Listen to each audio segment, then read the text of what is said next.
Hi guys, Felix here. So for this video, we'll go over what is needed as avalanche gear and what to do when we're in an avalanche situation. So first off, we'll start with our beacon, which is worn on the first layer. So usually our merino, and we usually wear it in a harness for clients. Guides and other professionals might wear them in their pants, but for clients, we'll usually have it in the harness. So the beacon is best to wear it with the screens towards ourselves. So if there's any impact, it won't break the screen. So here we have our beacon. The beacon changes in models and brands. So if you have any difficulty with yours, please come check with your guide and he'll be pleased to help you. So on our beacon, we have three modes, either the off, the send, or the search mode. So to put your beacon on, you want to put it in send, and it will send out a signal to other beacons.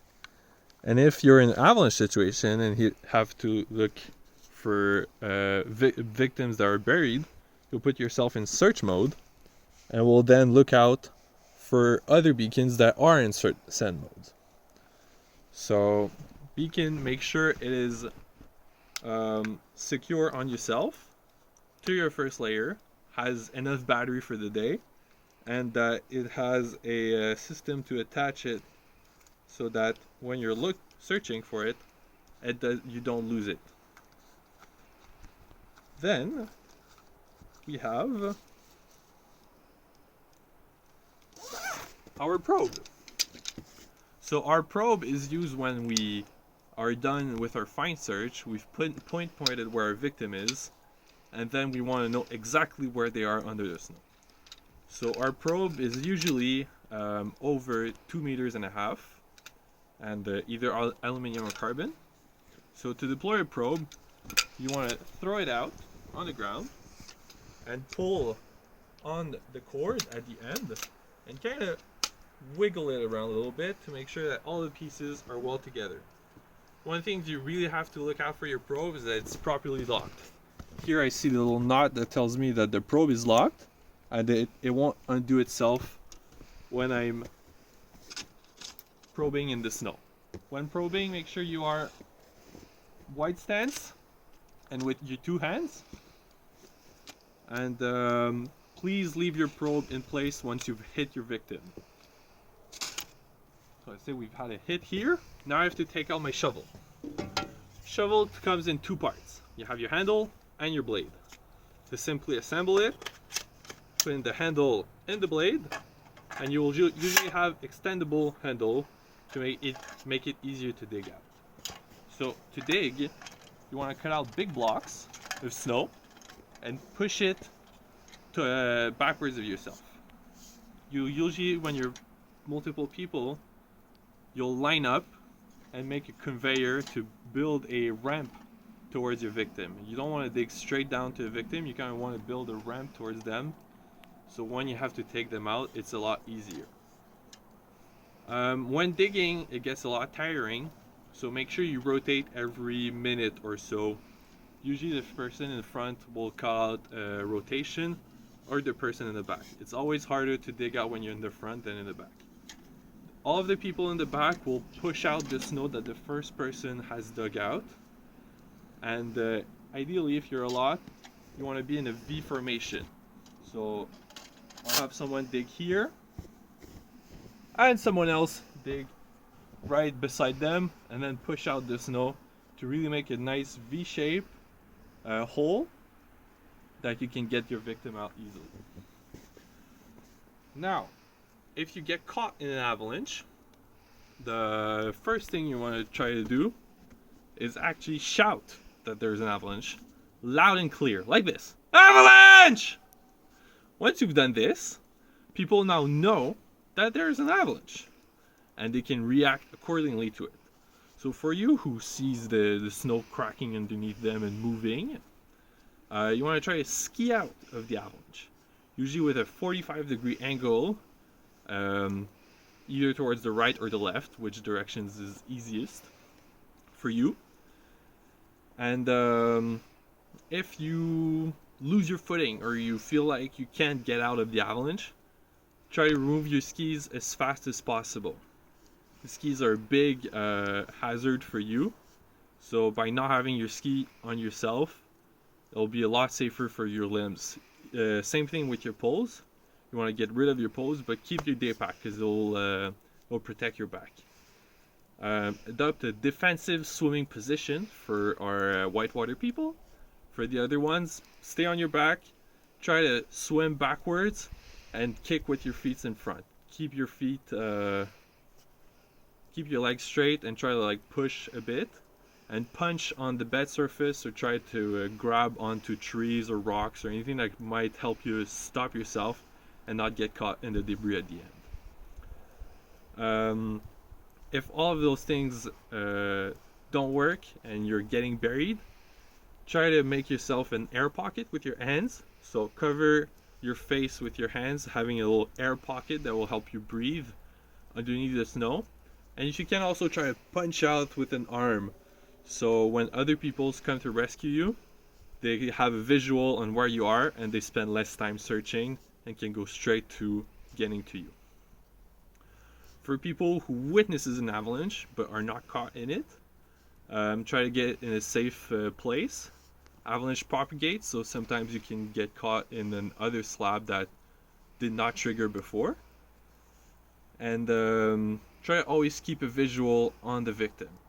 So this means that when you're in a safe position, try to always keep a visual on your victim. This will help you define your search area and get your last seen point, which will help you a lot when doing your search. Same thing as you get caught in avalanche, yell out avalanche, and try to get your gear prepared. So even if the avalanche is not over, try to take your gear out and prepare yourselves to get to the victim as quickly as possible. Ideally, you want to elect a leader, so choose someone who will take charge of the search. The other ones will prepare their gear for the leader. When you do your signal search, usually on the back of the beacon, there is a little help for your signal search. Just right here. So you can either do diagonally if you're alone or not a lot of people. And if you're a lot of people, you can do some type of more linear signal search. Once you got your signal, my trick is to run to 10. So on your beacon,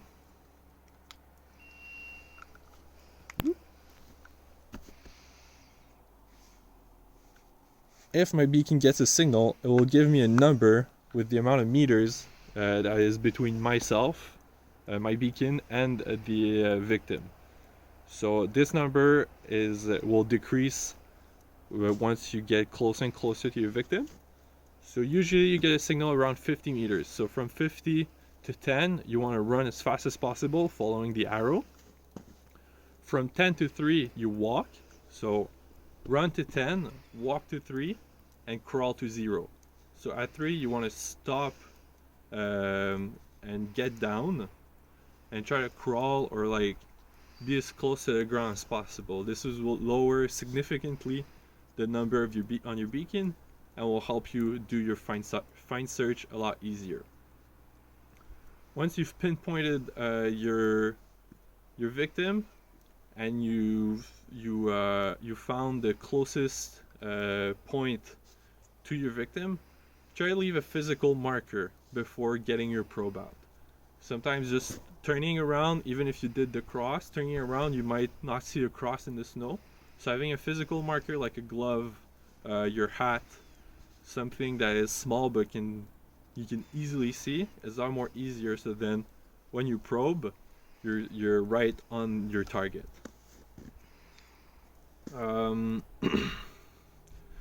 Once you've dug out your victim, you want to get to their airways as fast as possible. This is your priority, is dig out, remove any snow that there is in their airway and have them breathing.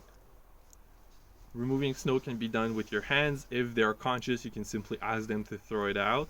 They might spit it out themselves, but make sure they are breathing, and then you can continue on with the rest of your first aid for your victim. Once you've found every victim, make sure that everyone is back on scene with their beacons, because you're still in avalanche terrain, so you don't know if there's anything else that could go on. So make sure that everyone is on scene. Make another beacon check to make sure that everyone's on scene and everyone can get back the signal. And simply pick up anything that is left on the avalanche tracks. So if there's any skis that you can see, anything like that, pick them up, leave as less stuff as possible. Little things to add that I forgot. Before going to your victim, make sure that the scene is safe. We just had an avalanche, so there might be another one that goes on. So make sure that overhead there's no dangers anymore. There's no skiers going or anything like that, so that you're not as exposed as before. And that is it, guys. Thank you very much.